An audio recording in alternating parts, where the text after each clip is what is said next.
I opened the safe and found photos of children I didn't recognize. My hands shook as I flipped through them, each image making my stomach turn more than the last. 3 months earlier, my father died suddenly, leaving me his construction business. Dad always said I had the better head for numbers, while my older brother Marcus handled the field operations.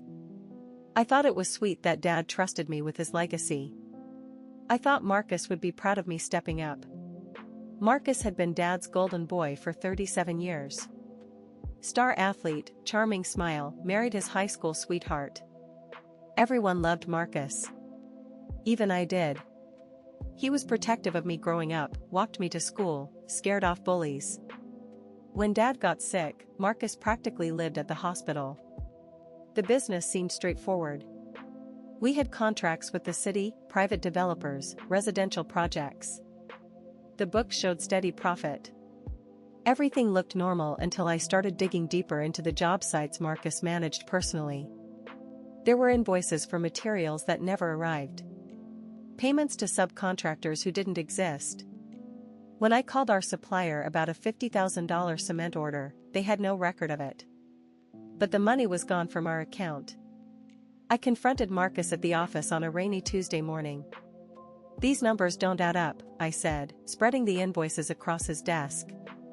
"Where did this money actually go?" Marcus barely looked at the papers. "Dad handled those deals. You know how he was with record-keeping near the end. Dad was sharp until the day he died. Don't blame him for this." Marcus stood up, his jaw tight. "Maybe you're not ready for this responsibility, Sarah. Running a business isn't just about spreadsheets." "Then explain it to me. Walk me through these transactions."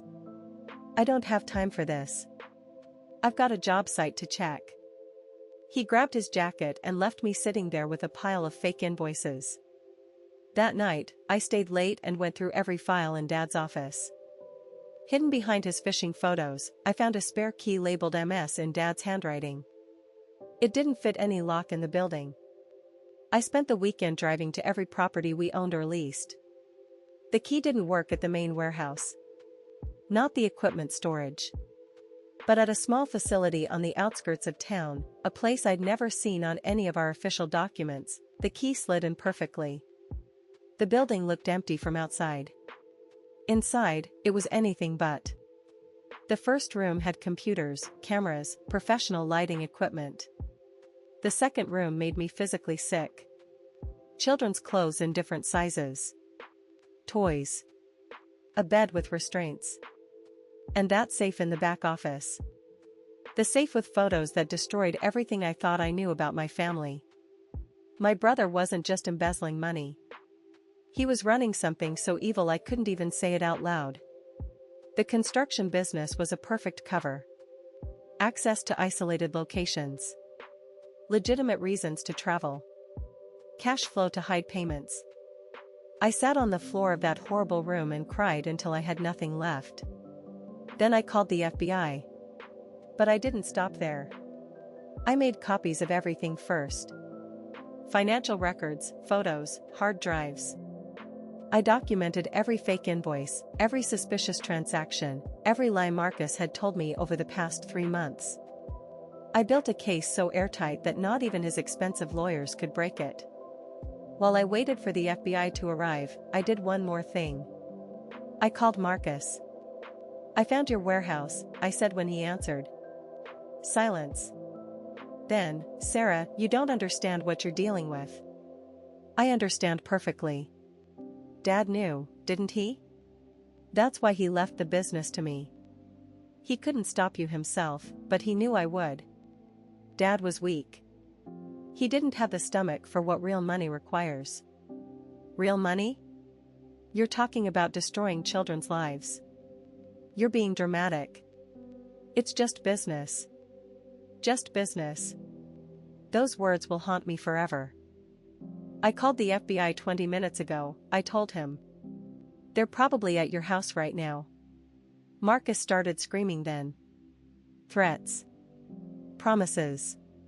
He said Dad had been involved too, that I was naive, that I'd regret this. But his voice was shaking. He knew it was over. The FBI arrested Marcus at his son's baseball game. His wife, his kids, his neighbors, they all watched him get handcuffed in front of the concession stand. The local news ran the story for weeks. Federal charges. Child exploitation. Money laundering. Racketeering. The trial lasted 8 months. I testified for 3 days, walking the jury through every financial record, every lie, every piece of evidence I'd found. Marcus's defense team tried to paint me as a jealous sister who'd fabricated everything.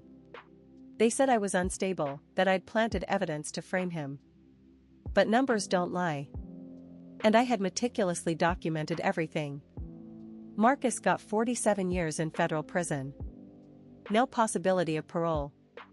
I sold the construction business and donated every penny to organizations that help trafficked children.